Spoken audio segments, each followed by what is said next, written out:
Aujourd'hui, on se retrouve pour un épisode spécial, l'Instant Sème. Pour cet épisode, je reçois Véronique Massiéjac. Il s'agit de la suite de l'épisode 2, dans lequel nous avons abordé ensemble les devoirs à la maison et en finir avec le cauchemar des devoirs avec son enfant. Dans l'Instant Sème, Véronique te partage 10 astuces de maman pour cultiver le bonheur familial. Des petites graines que tu pourras récolter et semer dans ta famille. Un épisode inspirant et 10 conseils que tu pourras mettre en place très facilement dans ton quotidien. Allez, c'est parti. Bienvenue dans Maman Sème, le podcast qui cultive le bonheur familial. Je suis Laetitia Hervy, semeuse de bonheur familial et une maman comme toi. Ici, nous allons explorer des moyens de s'épanouir dans notre rôle de mère et de femme, tout en éduquant nos enfants sans s'épuiser ni s'énerver. Chaque vendredi, seul ou avec mes invités expertes, nous aborderons ensemble une multitude de sujets, de la parentalité à la gestion de la charge mentale, de l'épanouissement à l'organisation, en passant par le développement personnel. Si tu recherches des astuces pour une parentalité heureuse, tu es au bon endroit. Alors, chère maman semeuse, installe-toi confortablement et prépare-toi à t'aimer pour semer. J'ai encore quelques petites questions à te poser, mais là, on va être en mode un peu plus rapide. Et j'ai envie que tu me donnes des réponses un peu spontanées. Donc, on a Dieu, une dizaine. ça va être rigolo. Ben justement, c'est ça. Et on va apprendre à mieux te connaître et partager sur d'autres choses du quotidien de maman. Donc, des réponses spontanées. Donc, une dizaine de questions. Ça va être assez rapide. Ok. Petites questions rafales. Alors, c'est parti. Véronique, quelle est ta routine pour bien commencer ta journée? Je fais un petit peu de sport. Je fais 5 minutes. Et alors ça, c'est tout nouveau, tout beau. Je suis très fière de moi parce que j'ai beaucoup de mal avec le sport, même si je sais que c'est très important.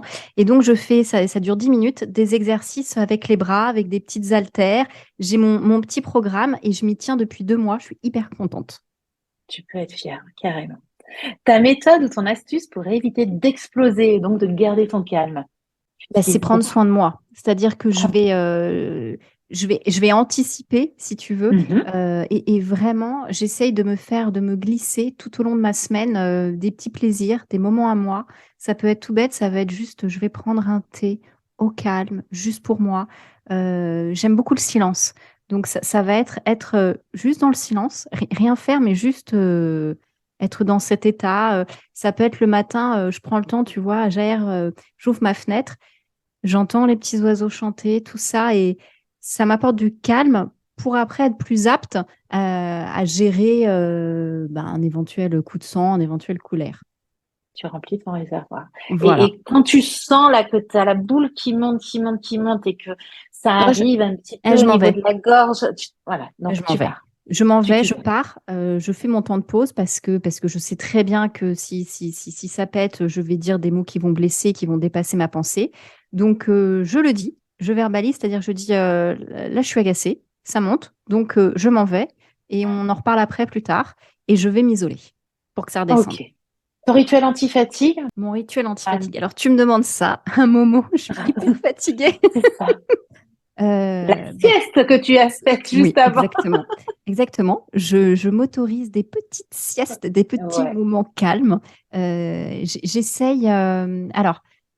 J'essaye d'avoir un bon sommeil, mais c'est compliqué. Mais tu vois, j'ai fait des Mm. séances d'ostéopathie pour m'aider un petit peu à me détendre.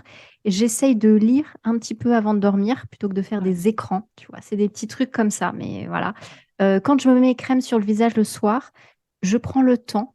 Je me fais un petit massage, tu vois. En fait, je me prépare à aller dans un sommeil serein. Donc, voilà les petits Mm. trucs qui peuvent m'aider. Alors ça, tu vois, sur la tribu, on partage tout ça, c'est-à-dire qu'elles ont accès à un massage pour prendre soin de leur visage, Ouais. donc fait par une experte, Léonie. Oh, Et, génial. et également, là, on est en plein défi où on arrête les écrans à 21h30. Donc, on est toutes là-dedans. Donc, même moi, hein, je fais le défi et on se dit que, en fait, il y a une répercussion sur notre sommeil. Ça change totalement Mais tu sais notre quoi, sommeil, quoi. C'est, je vais. reviens, je crois. Mais ouais, mais attends, donc moi aussi. Donc 21h30, tu dis pas d'écran. Ouais. Et ben, je vais le faire aussi parce que je pense que c'est très bien. Et c'est toute la force, tu vois, de ton maman sème, c'est que vous êtes plusieurs. C'est ça, on se Moi, je suis toute motive. seule dans Ouais. mon coin. Parfois, c'est dur.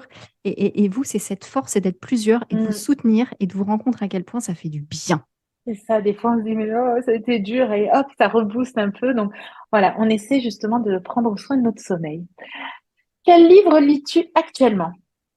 Alors, c'est un guide. Mémoire. Oui, parce que c'est Mark Manson. Ouais. Ok, le titre en plus, ma fille me l'a demandé ce matin parce qu'il est bizarrement écrit L'art subtil de s'en foutre.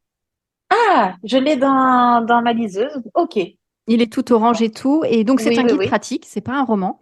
C'est un guide pratique. Donc, je lis en plus complètement, j'ai lu la fin avant le milieu et tout. Mhm. C'est un coach qui te Oui. donne plein de trucs, plein d'astuces, qui te raconte sa vie et qui te dit comment t'en foutre un peu.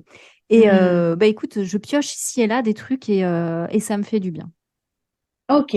Bon, ben écoute, je vais peut-être le remonter dans ma liseuse alors.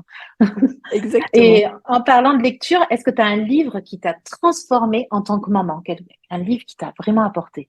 Ah, en tant que maman, alors là tout de suite, un livre qui me parle beaucoup et qui m'émeut à chaque fois que je le lis, c'est Le Petit Prince. Ah ouais, C'est un livre que j'ai eu le plaisir de relire avec mes filles parce qu'elles l'ont eu à lire au carrément. collège. En Et à lecture chaque à voix fois, haute, une pépite.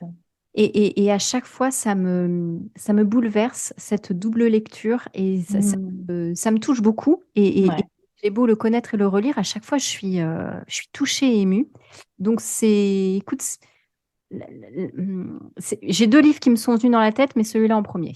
Ouais. Ah bah ouais, c'est une pépite. Vraiment, ouais. Et puis, hein, à lire aux enfants, c'est merveilleux. Ouais. Merci de me le rappeler. Quel est ton mantra qui t'accompagne dans ta parentalité? Ah là là, alors est-ce que j'allais dire oui, ok, ça. Soyez l'adulte que vous voulez que votre enfant devienne. On est dans le montrer l'exemple. Voilà. Quel est le truc dont tu ne pourrais pas te passer dans ton organisation au quotidien? Waouh. Manger. Voilà. Tu me demandes d'être Ah, spontanée. ouais, Je peux pas m'empêcher de manger. J'ai des amis qui pratiquent le jeûne, des jeûnes intermittents, tout ça. C'est pas possible. J'adore manger. J'aime manger. La première chose à laquelle je pense quand je me lève le matin après avoir fait mes petits exercices, c'est prendre tranquillement mon petit déjeuner. ouais. Manger, c'est important pour moi. Je prends toujours, même si j'ai pas le temps le midi, je vais quand même me Mm, prendre mm. obligatoirement un temps de pause pour manger. Je mange très lentement. Je savoure, je regarde aussi ce que je mange. Enfin, voilà, les petits détails, c'est un vrai plaisir et ça, je peux pas passer à côté. Donc, si tu me proposes une soirée entre filles, par exemple, et que tu me dis, mais on n'a pas le temps de manger, mais on va aller au ciné, on va Ah, papoter et tout, ah, je vais être là, non, non, Laetitia, s'il te plaît, c'est pas non, possible. mais je te proposerai pas ça. Ah Sois bon? rassurée, parce que c'est pareil, c'est important pour moi. Donc, sois rassurée. Il y aura ciné, mais il y aura la bouffe Bon, après. très bien. Et on prendra le temps de manger, hein, et de C'est ça, savourer. avec la bière ou le petit vin. Ouais, ouais, attends. Un Oh, petit oh, kir, s'il te plaît. c'est ça. Quelle est ta recette fétiche pour les repas de la flemme? Tu vois ce que c'est les repas de la flemme? T'es fatigué, t'as pas envie et tu dis, allez, hop! Alors, les repas de la flemme, alors c'est compliqué parce que moi, mes trois filles, la nourriture est compliquée et elles n'aiment pas les mêmes choses toutes les trois. Oui, Donc, oui. ah si, si, si, eh ben, les gnocchis au jambon, tout le monde aime bien. Ben Voilà. voilà, nickel, parfait. Mm. On va toujours en avoir dans son frigo. Toujours, oui, oui. Quelle est ton astuce pour prendre soin de ton couple en tant que parent? S'octroyer des moments à deux, pouvoir discuter à deux. Donc, c'est vrai que nous, on n'a pas, enfin, c'est parfois difficile d'avoir des relais. Mm. Donc, on a des relais l'un pour l'autre. Il peut faire ci, je peux faire ça. Mais c'est vrai que des moments à deux, c'était plus compliqué. Mais au moins, tu vois, quand les filles sont couchées le soir, qu'on prenne le temps d'échanger et de discuter ensemble. Voilà, on aime beaucoup parler, se raconter des petits détails qui gonflent nos filles à table, par exemple. Donc, on prend le temps quand tout le monde est couché, on chuchote, parce que sinon, on entend chut, vous faites trop de bruit. Donc, on Mm. chuchote, mais voilà, des moments de partage juste à deux qu'on essaye de trouver comme on peut. Et quelle est, pour terminer, ta stratégie pour prendre soin de toi en tant que maman et maman de trois enfants? Hmm. Ben, c'est vraiment je m'impose dans la semaine des petits moments avec des trucs qui me font vraiment plaisir pour moi. Et j'essaye pour me forcer à les faire parce qu'évidemment, on a toujours, ben non, mais il faut que je fasse ci, il faut que je fasse ça. Oh, mais non, là, il faut que je l'emmène à telle activité, tout ça. Donc, j'essaye dans mon agenda, en fait, d'écrire ces moments en avance. Donc, voilà, j'ai tourné mon agenda. Ah ben non, ça, c'est un moment où je vais sortir voir une copine. Ah, ça, c'est un moment où je vais me prendre du temps pour moi pour aller me promener. Je me les note sur l'agenda en avance. C'est des moments prioritaires qui sont en rouge. Et donc après, quand on me demande, bah là, tu peux faire ça à cette heure-là? Ah ben non, je peux pas. Il y a un P comme priorité. Voilà. Donc c'est me les programmer en avance, en amont, et mettre un P comme priorité. Et après, quand on me demande, ah ben non, c'est pas possible. Ouais. Il faut, C'est faut... aussi important qu'un rendez-vous chez le médecin. Bah, le truc, c'est on ne s'en rend pas compte. On ne s'en rend pas compte, mais si on n'a pas ces moments-là, on n'est pas le parent qu'on souhaiterait être parce que on sent qu'on doit faire des sacrifices, on est en colère, on a du ressentiment, on est fatigué, on est énervé, on en veut à nos enfants, mais ils y sont pour rien, hein. Nos enfants, ils ne nous ont pas empêché ces moments-là. Donc, c'est vraiment à nous d'avoir cette rigueur, de vraiment noter ça et noter un P comme prioritaire, et vraiment de le faire parce que parfois, je sais qu'en plus, moi, je me dis, ah, bah non, je vais le barrer et là, bah, je vais aller faire les courses, elle a besoin de ça, elle a besoin de ci. Donc, j'ai tendance à vouloir enlever ces moments et après, je me dis non, parce que je vais lui en vouloir, je vais être en colère après parce que j'aurai pas eu de temps pour moi.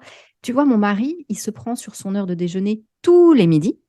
Il va à une séance de sport avec des copains et tous les midis et il y déroge jamais et il débranche son téléphone et il le dit au boulot et il le dit à tout le monde. Et quand moi je lui dis ah bah tiens, il y a un truc à faire pour notre fille et tout, et à chaque fois il me dit ah bah à l'heure du midi je peux pas quoi. Ah ouais. Donc c'est aussi au départ ça m'agaçait, tu vois, je me suis dit bon il est un peu gonflé et après je me suis rendu compte mais il a raison, il a compris que c'était vital pour lui, donc il a bloqué ce temps chaque midi et il a raison quoi. Donc tu vois, à chaque fois que j'ai mon petit diable qui me dit allez Véronique, arrête, occupe-toi de tes enfants, ben, je pense à lui qui se prend ce temps et en effet il est beaucoup plus calme, beaucoup plus zen et il se sent mieux. Donc Bien il faut sûr. que je le prenne en exemple et donc ces moments-là vraiment s'y tenir. Penser vitalité au lieu de vitalité. J'aime bien Ouais, ce mot-là. C'est vraiment important, quoi. c'est ça. Merci Véronique.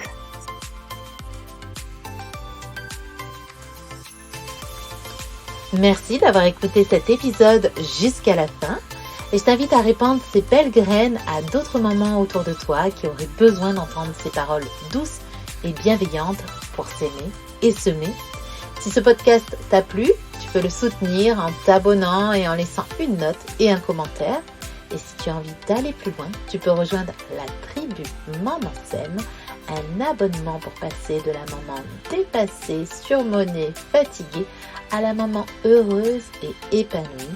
Tu trouveras toutes les informations dans les notes de ce podcast. À très bientôt!